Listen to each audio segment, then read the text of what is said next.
Tout commence avec ce gamin sur son vélo, son attention est attirée par une télévision dans une vitrine. À l'écran, c'est pas du foot ni du basket, c'est du volleyball. Mais ce qu'il voit plus particulièrement, et qui va changer sa vie, c'est le petit géant. Un petit joueur qui saute plus haut que les murs humains, bien plus grand que lui. Dans un sport aussi cruel que le volley, où t'es clairement désavantagé par la nature si t'es petit, ce filet de 2,43 m de haut est censé te freiner. C'est littéralement un mur infranchissable. Pourtant, c'est le déclic. Ce jeune garçon, Hinata, 1,62 m, ne veut plus juste regarder, il veut voler. Et c'est le point de départ d'Haikyuu, une œuvre sur le volley, et c'est tout. Enfin, pas vraiment, c'est bien plus profond, vous verrez. Le succès de l'anime a dépassé les frontières du sport, touchant même des gens comme moi qui n'y portaient aucun intérêt, et je mets ma main à couper, si vous regardez Haikyuu, vous aurez envie d'aller sur un terrain pour jouer, c'est sûr. D'ailleurs, la fiction a fini par rattraper la réalité. Regardez, ce joueur. Yuji Nishida est souvent considéré comme le Hinata du monde réel, un joueur qui détruit tout sur son passage. Mais... désolé de briser le mythe, Yuji Nishida est certes plus petit que la moyenne, il fait quand même 1,86 m. On est loin du 1,62 m de notre protagoniste. Et c'est là tout le génie de cette œuvre. On va découvrir que sauter haut ne suffit pas toujours, mais comme le petit géant avant lui, Hinata va prouver que même si le sol est plus proche, ça ne l'empêchera pas de se battre dans le ciel. Et tout ça, c'est pas juste l'histoire d'un jeune garçon aux cheveux orange. Tous les personnages ont leur rôle à jouer, sur et en dehors du terrain, une leçon de vie à travers de simples matchs entre lycéens. Alors laissez-moi vous expliquer pourquoi Haikyuu est, pour moi, le meilleur animé de sport de tous les temps. Avant de continuer cette vidéo, attendez, on va faire un petit pas de côté pour basculer dans un autre monde. Laissez-moi vous emmener dans un univers qui va parler à beaucoup d'entre vous. Je vous présente Fabula Fantasia, le tout nouveau manga de Tony Valente, l'auteur de Radiant. Oui, Radiant, le premier manga français à avoir été adapté en animé au Japon. Rien que ça, avec plus d'1 million d'exemplaires vendus. Fabula Fantasia, c'est le deuxième spin-off de Radiant et il peut se lire totalement indépendamment de l'œuvre principale. L'occasion idéale de découvrir ou redécouvrir cet univers. On y suit Bard, enfant de paysan qui, contrairement au monde entier, ne voit pas la magie comme une bénédiction, mais comme un piège. Dans cet univers, chaque problème a son objet magique pour le résoudre. Tout le monde dépend de ça, au point d'oublier comment agir par soi-même. Et Bard, lui, a une idée radicale pour sauver le monde. Il faut tuer les héros. Une aventure épique, du mystère, un univers vivant, un mélange unique de magie et de tension. À la base, je lisais quelques pages pour découvrir et au final, je me suis retrouvé à lire le tome en entier et j'ai vraiment accroché. C'est une bonne porte d'entrée dans cet univers et en plus, ça soutient un mangaka français. Le tome 1 est dispo dès maintenant en librairie et sur l'Ankama Shop, le lien est dans la description. Un grand merci à Ankama Édition pour leur confiance. Merci à tous ceux qui auront jeté un œil, ça me soutient énormément et m'aide à maintenir ce rythme. Et sans plus attendre, revenons où nous en étions. Pour voler, Hinata a besoin d'ailes. Il a la détente, mais c'est loin d'être maîtrisé. Alors ses ailes, il va les trouver chez son exact opposé, Tobio Kageyama, un génie technique surnommé le roi du terrain par ses coéquipiers car considéré comme un dictateur. Hinata c'est l'instinct, et Kageyama c'est le perfectionnisme. Même leurs noms sont opposés. Hinata qui veut dire soleil en japonais, et le Kage de Kageyama qui veut dire l'ombre. Ils se détestent au début, mais ils sont dans le même lycée, Karasuno, alors ils vont devoir avancer ensemble. Pourquoi ce duo va fonctionner ? C'est pas juste parce qu'ils sont forts, c'est parce que l'œuvre déconstruit l'idée même de confiance. Kageyama ne fait confiance à personne, c'est sa plus grande faiblesse. Pour survivre, ils vont créer une technique, la courte insolite, un concept un peu fou où Hinata court à fond les yeux fermés, et Kageyama lui envoie le ballon dans la main au millimètre près. Hinata confie l'intégralité du point à Kageyama, ce prodige qui a besoin de tout contrôler et obligé de se soumettre à la volonté de celui qui saute. Mais le volleyball, ça se joue pas qu'à deux. 6 joueurs par équipe, un filet et 3 touches maximum pour envoyer le ballon. Le but est de ne jamais le laisser toucher votre sol. Chaque joueur a un rôle crucial, et je vous les présente à travers Karasuno. Le libero, Nishinoya, l'expert défensif, il a un maillot de couleurs différentes, il a ni le droit de servir, ni d'attaquer au filet. Son seul but est d'empêcher le ballon de toucher le sol. Les ailiers, la force de frappe qui attaque sur les côtés, on a 3 profils bien différents. Sawamura, le capitaine, aussi un pilier défensif. Tanaka, toujours prêt à frapper, le mental de l'équipe. Et Azumane, le champion, celui qu'on charge de percer les murs de joueurs pour briser la défense. Les centraux, qui jouent au centre du filet, ils doivent bloquer et leurrer les adversaires. Tsukishima, cerveau défensif nonchalant. Hinata, notre héros, trop petit pour être un bloqueur classique, alors il doit courir vite et sauter suffisamment haut pour passer au-dessus des adversaires ou les feinter. Enfin, le passeur, le chef d'orchestre, le rôle le plus difficile et aussi le plus incroyable à observer, c'est lui qui touche le ballon pour décider qui va marquer. Ici, c'est le prodige et génie tyrannique, Kageyama. À côté, il y a aussi d'autres joueurs qui tournent pour les remplacer durant les matchs, tous ont leur rôle, et la force d'Haikyuu c'est qu'ils sont tous développés. On peut se retrouver dans chacun des personnages avec leurs qualités et leurs défauts. Karasuno alors, on dirait une équipe soudée, mais elle est fracturée. L'œuvre ne met pas l'accent uniquement sur les compétences physiques sur le terrain, il y a aussi les aspects psychologiques face à des adversaires qui connaissent tes faiblesses, ou bien les problèmes que t'as dans ta vie en dehors du sport. Par exemple, Asahi Azumane qui doit se prouver à lui-même qu'il est capable, après avoir été bloqué par un mur de fer. Ou des enjeux tout bêtes comme réussir ses examens pour pouvoir participer au prochain match. Au milieu de cette reconstruction, on découvre le lycée Nekoma, leur rival fatidique, les chats contre les corbeaux, une rivalité historique héritée des anciens entraîneurs. Alors on découvre aussi les joueurs adverses et on s'attache également à eux, tous si ressemblants et différents à la fois. Karasuno mise beaucoup sur l'attaque, et inversement, Nekoma est un bouclier. Hinata est un joueur surexcité toujours prêt à courir pour frapper le ballon, contrairement à Kenma qui lui n'a même pas l'air d'aimer le volley. Il aime pas courir, il aime que les jeux vidéo, et pourtant, c'est le cerveau de Nekoma. Alors ce premier match d'entraînement, même si c'est qu'un match amical, c'est une humiliation. Tout ça pour nous faire comprendre qu'un jour, ils s'affronteront dans un match officiel. Hinata promet qu'il fera jouer Kenma pour de vrai, mais pour ça, ils doivent devenir meilleurs, car pour les affronter en tournoi officiel, il faut survivre aux qualifications dans leur région et accéder au tournoi national. Et ça va clairement pas être simple. Sur la route de Karasuno se dresse Aoba Chosei et son capitaine, Oikawa, aussi appelé le Grand Roi, sans doute l'adversaire le plus fort qu'ils vont affronter depuis leur arrivée au lycée. Regardez cette séquence, pour montrer à quel point il est fort. J'ai dû la revoir 30 fois je pense. Il y a carrément un arrêt sur image de 2 secondes pour bien montrer que le ballon s'écrase complètement sur le sol. Moi perso, j'adore Oikawa. C'est le roi contre le grand roi, Kageyama contre son plus grand rival, le passeur qu'il a toujours voulu surpasser et qu'il admirait depuis le collège. D'ailleurs, Oikawa, c'est un des personnages les plus humains de tout l'anime sans que l'on s'en rende compte. Parce que il représente notre frustration. C'est pas un élu comme Kageyama, c'est quelqu'un de déterminé, obligé de faire 10 fois plus d'efforts pour être au même niveau que certains. Il a transformé son complexe d'infériorité en arme, il optimise son équipe à 100%, là où Kageyama tente encore de tout faire tout seul. Hinata doit réussir à ne pas juste être l'arme de Kageyama, mais à devenir un joueur à part entière, car pour le moment, sans passeur, c'est pas une menace. Pour Tsukishima, qui a l'habitude de regarder les autres de haut, qui analyse froidement, il tombe sur un adversaire plus intelligent, plus rapide, plus technique. Pour la première fois, il se rend compte qu'être malin, ça suffit pas.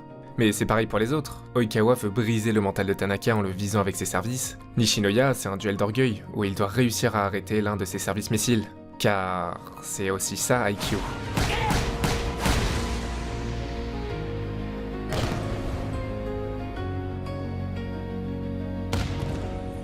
Ils perdent. Une défaite brutale. On peut pas toujours gagner. Tomber face à Oikawa, c'est une preuve que le héros ne gagne pas tout le temps. Et c'est ce match qui deviendra le catalyseur de toute la suite de l'œuvre. Mais c'est pas juste un cliffhanger pour surprendre quand on les voyait gagner, c'est un message de l'auteur. Dans la plupart des shonen, le héros perd parce qu'il était pas assez fort. Ici, ils perdent parce qu'ils étaient pas assez matures. Perdre ce dernier point sur une erreur de jugement, où Kageyama a paniqué et a voulu aller trop vite en utilisant leur seule arme principale, retombant dans ses retranchements en voulant tout faire tout seul, le grand roi n'attendait que ça. Il a passé tout le match à conditionner Kageyama pour ce moment précis. Et il les arrête. Cette scène du repas après la défaite, elle est forte, et ça sépare Haikyuu des autres animés de sport. Pas de discours héroïque pour devenir plus fort, il faut aussi passer par le silence et la honte, peut-être la scène la plus réaliste de toute la série. Et le coach ne leur dit pas qu'ils vont devenir meilleurs par magie en y croyant, c'est pas simplement poétique, c'est aussi biologique. T'as perdu, alors nourris-toi et recommence. C'est une métaphore où il faut digérer littéralement la défaite pour la transformer en force. C'est réaliser que le talent ne suffit plus. Cette défaite est la meilleure chose qui pouvait leur arriver, car même s'ils avaient gagné par chance, ils se seraient fait massacrer au tour suivant. Pour se relever, quoi de mieux qu'affronter des équipes qui sont meilleures? Dans un camp d'entraînement à Tokyo, où ils peuvent apprendre face à Nekoma qu'on connaît, mais aussi d'autres équipes comme Fukurodani et leur champion Bokuto, un des meilleurs joueurs du pays, pour apprendre à le bloquer, mais aussi et surtout à mieux frapper. C'est aussi là que l'histoire brille. Il faut accepter de briser ce qui faisait leur force hier pour construire ce qui fera leur force demain. Car ce qui était devenu leur arme, la courte aux yeux fermés, est devenu leur propre prison. Hinata veut ouvrir les yeux, prendre des responsabilités, mais ça implique d'enlever à Kageyama le contrôle absolu. Et au fur et à mesure, l'histoire ne se concentre plus uniquement sur ces deux génies. Pour battre une équipe comme celle d'Oikawa, on a besoin de tous les joueurs, même ceux sur le banc. Yamaguchi, très discret, toujours dans l'ombre de Tsukishima, il est sur le banc, il a peur. Pour lui, il apporte rien à l'équipe. Kageyama est chirurgical, Hinata saute très haut, Tsukishima est un mur, Nishinoya est l'ange gardien de l'équipe, etc. Du point de vue du spectateur, en voyant ces joueurs briller, difficile de les remplacer. Yamaguchi, en quelque sorte, c'est nous. spectateur de l'évolution des joueurs autour, pendant que lui ne s'améliore pas. Mais au lieu de s'apitoyer, il décide de devenir lui aussi un atout pour son équipe. Et c'est ça qui est fort. Il va pas chercher à devenir un monstre physique, il veut juste montrer au monde qu'il existe. Il va apprendre une technique pour faire trembler même les joueurs les plus forts. Les services flottants. Pas des services explosifs et rapides, mais des services imprévisibles, sensibles au courant d'air, qui ondulent, tombent, remontent. Et dans un sport où tant que tu gagnes des points, tu continues de servir, c'est redoutable. Tous ces entraînements préparent les joueurs au tournoi du printemps, étape qui permet aux vainqueurs de se rendre au grand tournoi national. Mais c'est pas juste une coupe. Pour les élèves de 3ème année, c'est la dernière ligne droite. Sawamura, Azumane, Sugawara, et dans les autres équipes aussi, Oikawa par exemple, ils devront quitter le club. Alors pour certains, c'est la toute dernière chance. Lors de ce tournoi du printemps, en demi-finale, ils affrontent de nouveau Aoba Josei, l'équipe d'Oikawa qui a brisé leurs espoirs plus tôt. Mais cette fois, les deux équipes arrivent avec de nouveaux atouts et de nouvelles forces. Nous y sommes. Balle de match. Karasuno contre Aoba Josei, demi-finale des qualifications. Mais pourquoi ce match est différent du précédent? La première fois, Karasuno n'avait qu'un tour dans son sac, la courte insolite d'Hinata et Kageyama. Sans ça, l'équipe mourait. Cette fois, chaque joueur est plus fort qu'avant, comme Yamaguchi dont j'ai parlé, qui arrive comme un nouvel atout pour Karasuno.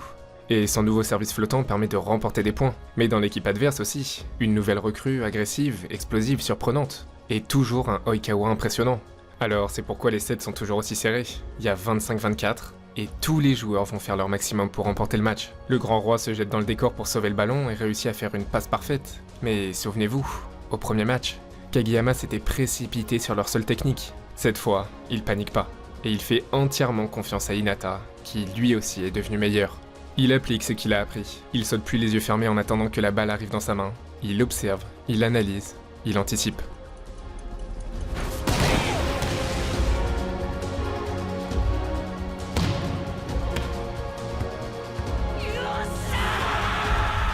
Oikawa est le plus grand adversaire qu'ils ont eu à affronter, mais c'était la demi-finale.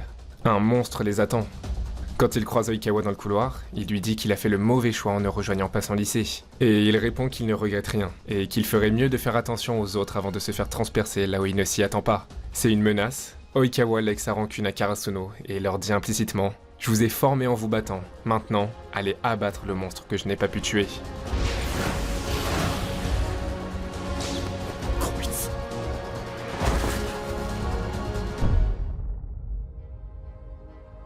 Voici l'académie Shiratorizawa et son capitaine Wakatoshi Ushijima, un des 3 meilleurs attaquants du Japon. Remporter cette compétition et se qualifier au tournoi national est presque une évidence pour cette équipe. Alors cette finale entre Karasuno et le monstre Ushijima, c'est le sommet de la montagne. À vrai dire, avec eux, le concept est simple, la force pure écrase tout. On passe d'un duel tactique contre Oikawa à une guerre de puissance contre Ushijima, où simplement arrêter sa frappe est quasiment impossible. Une équipe minutieusement choisie par le coach Washijo, alors évidemment, en plus de ce monstre, les autres joueurs sont très forts. Comme Tendo par exemple, l'opposé de Tsukishima, qui bloque à l'instinct, à l'intuition. Il est terrifiant parce qu'on sait jamais ce qu'il pense. Et c'est ce qui manque à Tsukishima, qui depuis le début réfléchit aux moindres faits et gestes, ce qui le rend prévisible. Si je vous parle de lui, c'est parce que cette fois, le véritable protagoniste de ce match, c'est pas Hinata, c'est Tsukishima. À chaque fois, il fait simplement le minimum, il se fiche du résultat. Pourtant, plus jeune, il voulait vraiment jouer au volley comme son frère, qu'il voyait comme un exemple. Jusqu'au jour où, en allant voir un de ses matchs, il a découvert qu'il n'était plus joueur, mais dans les tribunes, car pas assez expérimenté. À quoi bon mettre autant d'efforts si ça peut mener à une telle déception? Ça explique pourquoi Tsukishima ne fait que le strict minimum. Pour lui, aimer, c'est prendre le risque d'être blessé. Sauf que face à un tel monstre, son jeu ne suffit pas. Il comprend qu'il peut clairement pas le battre. Alors, pour une fois, il va mettre en place un plan pour le bloquer.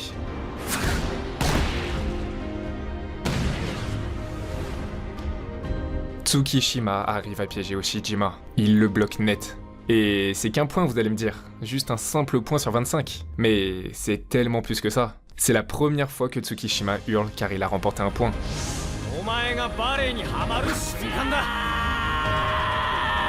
C'est le point qui le change totalement. Il cesse d'être un simple spectateur de sa vie. Cette fois, il en est l'acteur principal. C'est le point qui lui fait apprécier le volley, qui remet en question tout ce qu'il a construit depuis cet instant. Il a accepté de prendre le risque d'aimer. C'est le point qui apporte un tournant décisif au match. Mais c'est pas tout, car dans un match en 3-7 gagnant, juste bloquer de temps en temps, ça suffit pas.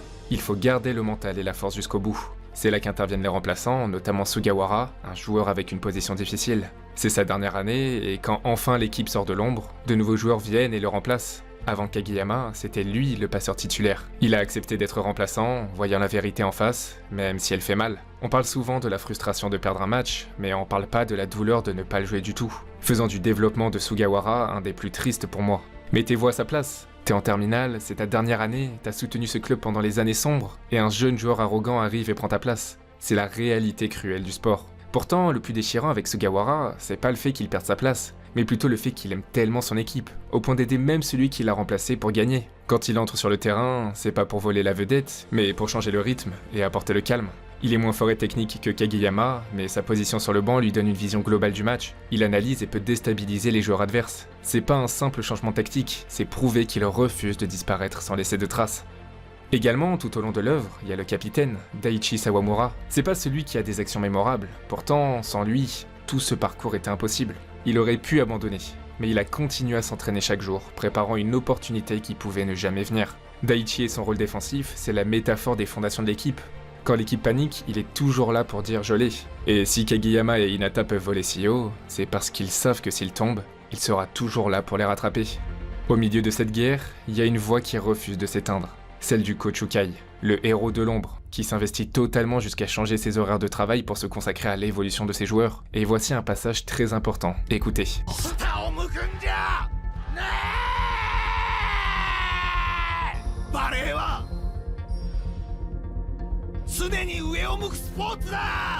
Pourquoi cette réplique a une saveur particulière, sacrée même pour les plus grands fans? Eh bien en fait, ce sont les derniers mots enregistrés par le doubleur original, Kazunari Tanaka, avant qu'il ne décède d'une hémorragie cérébrale pendant la diffusion de la saison. Cette dernière phrase résonne davantage, pour les joueurs et pour nous, spectateurs, peu importe la difficulté, il faut toujours garder la tête haute et les yeux rivés vers le ciel. Un adieu symbolique pour un homme qui a donné sa voix et son âme pour nous faire aimer ce sport.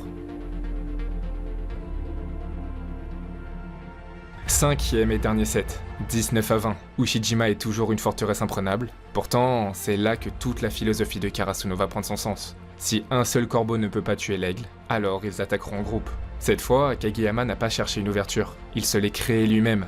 Tout le monde court, l'aigle ne peut pas surveiller 5 proies en même temps.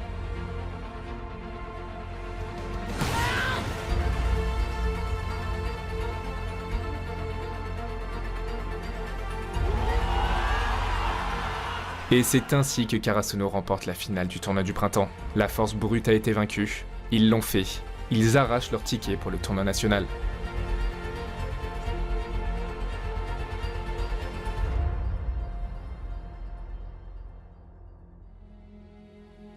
À force de regarder tous ces matchs, on finit par s'attacher à un peu tout le monde. Pas uniquement nos héros, aussi ceux qu'ils affrontent.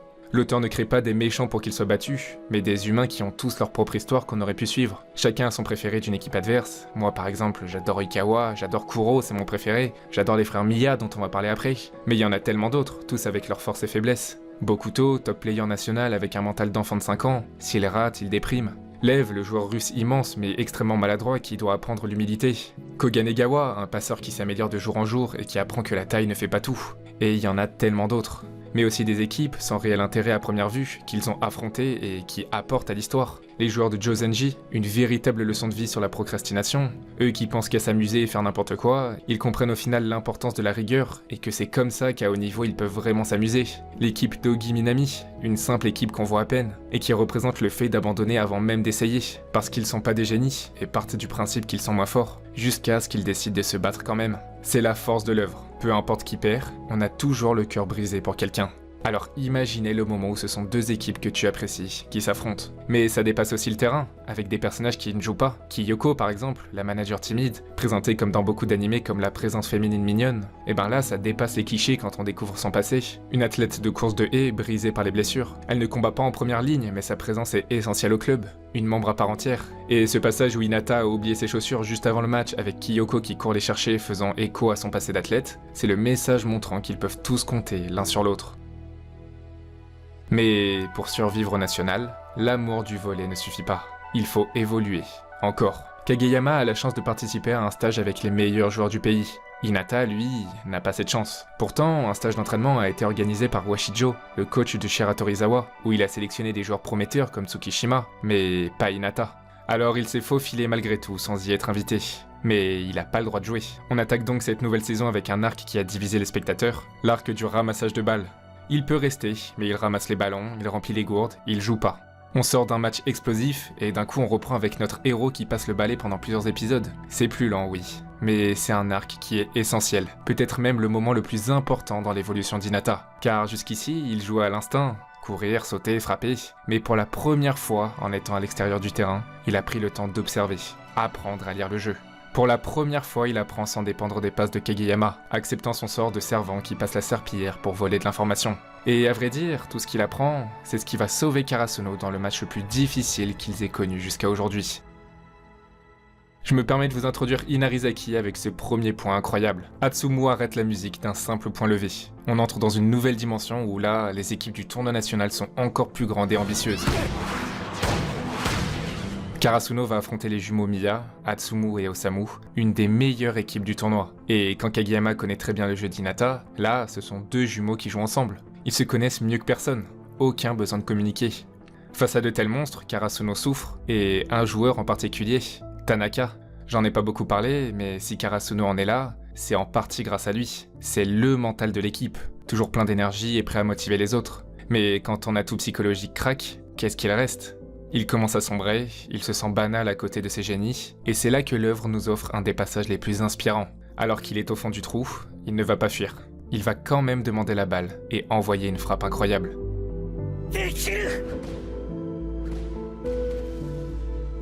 C'est la morale de Tanaka, l'acceptation d'être dans la moyenne. Pourquoi perdre son temps à se plaindre de ne pas être un génie, plutôt que d'utiliser ce temps pour s'entraîner ? Il ne joue pas pour être la star, il joue pour ne pas être un poids. Elle est là la nuance. Et on ne développe pas que les joueurs de Karasuno, car côté Inarizaki, si les jumeaux sont le chaos, leur capitaine Kita Shinsuke est l'ordre. Regardez, ici, Atsumu a une position très peu favorable pour faire une passe, mais il va tout mettre en œuvre pour optimiser son jeu, se pliant en 4 s'il le faut pour envoyer la passe parfaite. Le chaos, si on doit le comparer à Shinsuke. Et si je vous parle de lui, c'est parce qu'il est l'antithèse du héros de shonen. Aucun talent inné, il est moyen physiquement, mais il a une philosophie inspirante. Nous ne sommes rien de plus que la somme de nos actions quotidiennes. Pour lui, ce match n'est pas un moment spécial, c'est la suite logique de sa journée. Il nettoie, il range les ballons, il prend soin de sa santé, il ne croit ni au miracle, ni au stress. Alors quand il rentre sur le terrain, la folie des jumeaux est canalisée instantanément. Il ne fait aucune erreur, ne rate aucune réception, car à force de répétition, ça a éliminé l'erreur. Comme on l'a vu à plusieurs reprises, la discipline bat parfois le talent. Et je vous ai parlé d'Atsumu qui est au devant de la scène, mais il y a son frère, Osamu, qu'on considère à la base comme une simple copie. Tous deux aiment le voler et sont forts, mais c'est durant ce match qu'Osamu découvre la vérité, ce qu'il recherche vraiment. C'est en voyant Hinata et son propre frère prêts à tout pour garder la balle en l'air qu'il réalise qu'il n'a pas la même fin qu'eux. C'est d'autant plus dur de s'en rendre compte quand tu es comparé en permanence à ton frère qui excelle. Son bonheur est ailleurs. Il n'est pas forcément nécessaire de consacrer sa vie à devenir le numéro 1, mais plutôt de trouver ce qui te rend vraiment heureux. Et dans l'excitation du match, tout le monde s'attend à ce que Karasuno se fasse écraser. Tout le monde s'attend à voir le point marqué. Mais c'est là que le rôle d'Hinata en ramasseur de balles prend tout son sens. Cet apprentissage hors du terrain va tout changer pour ce match. Cette fois, il ne va pas courir après la balle. Il l'attend.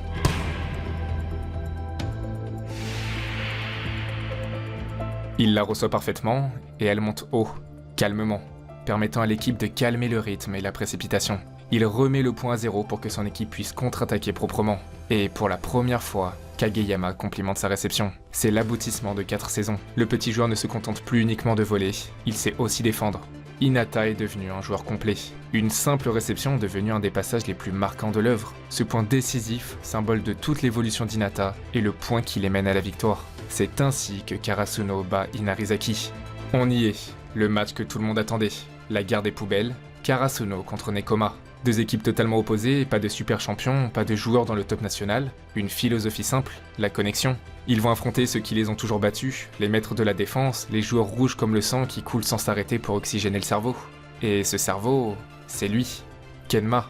Un personnage fascinant car il n'est pas du tout passionné par le volley, il ne crie pas, il joue parce qu'il en fait depuis longtemps pour faire plaisir à Kuro, il aime juste jouer aux jeux vidéo et pour lui les matchs sont comme des niveaux d'un jeu où il doit battre des boss plus forts les uns que les autres. Les deux équipes les plus développées de l'œuvre. Les voir s'affronter dans ce tournoi national où le perdant se fait éliminer, c'est déchirant. C'est dans ce match qu'on va découvrir à quel point Kenma est intelligent et malin, mais c'est aussi ici qu'Hinata va incarner le boss d'un niveau qu'il n'arrive pas à battre. Une intensité contagieuse qui force Kenma à sortir de sa zone de confort. Tout ça pour offrir un match hors du commun. Et pour la toute première fois, on le voit courir. Il transpire, il se fatigue, car cette fois, il veut gagner. C'est le match qui résume parfaitement pourquoi Haikyuu est, selon moi, le meilleur animé de sport. C'est pas juste une question de points marqués, la série a construit ce moment depuis le début avec le soleil, l'énergie inépuisable d'Hinata, contre l'ombre, qui cherche l'efficacité minimale pour s'en sortir. Ici, le rival, c'est pas un ennemi qu'on détruit, c'est quelqu'un qui te complète. Hinata avait besoin de la stratégie de Kenma pour devenir intelligent, et Kenma avait besoin de la folie de Hinata pour faire sortir la passion enfouie. Au final, il aura tenu sa promesse, Kenma s'est amusé à jouer au volley. Karasuno l'emporte face à Nekoma, après tant de matchs d'entraînement perdus, une rivalité qui dure depuis de longues années, ils ont enfin réussi à les battre.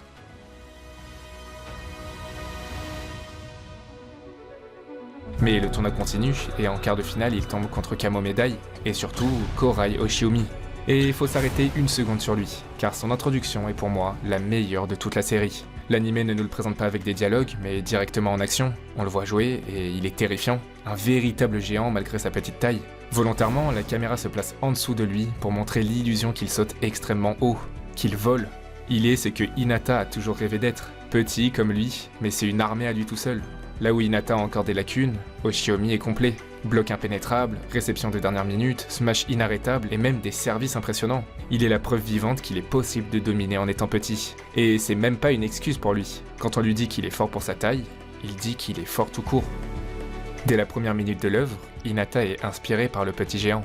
Et là, en quart de finale, il va rencontrer sa réincarnation. Alors en le voyant jouer, n'importe qui serait intimidé. Mais là, c'est l'inverse. C'est un symbole d'espoir. Il est ce que Hinata doit devenir dans le futur. Le prochain match, c'est le combat entre le corbeau et la mouette. Et nous n'en savons pas plus en animé. Pour connaître la suite, je vous invite à lire le manga qui vaut réellement le coup. Quoi qu'il en soit, cet animé est devenu l'un de mes préférés dès les premiers épisodes. J'ai directement accroché sans y connaître quoi que ce soit au volley, et maintenant, c'est un sport que j'adore pratiquer et regarder. Si à première vue, c'est juste l'histoire d'un jeune garçon qui veut devenir fort au volleyball, c'est en réalité une vraie leçon de vie. Apprendre de la défaite comme Karasuno face à Oikawa, sortir de sa zone de confort comme Kenma, accepter ses faiblesses et en faire une force comme Hinata. Y a pas de raccourci vers le sommet comme le fait comprendre Ukai. La liberté d'être soi-même et suivre sa propre voie comme Osamu. Se faire confiance et avoir confiance en autrui comme Kageyama. Et la constance où le processus compte plus que la victoire, comme Shinsuke. De nombreux messages laissés à travers des échanges au-dessus d'un filet. Quoi qu'il en soit, peu importe si vous êtes un génie ou non, si vous jouez pour gagner ou pour vous amuser, tant que vous regardez vers le haut, vous êtes déjà en train de voler.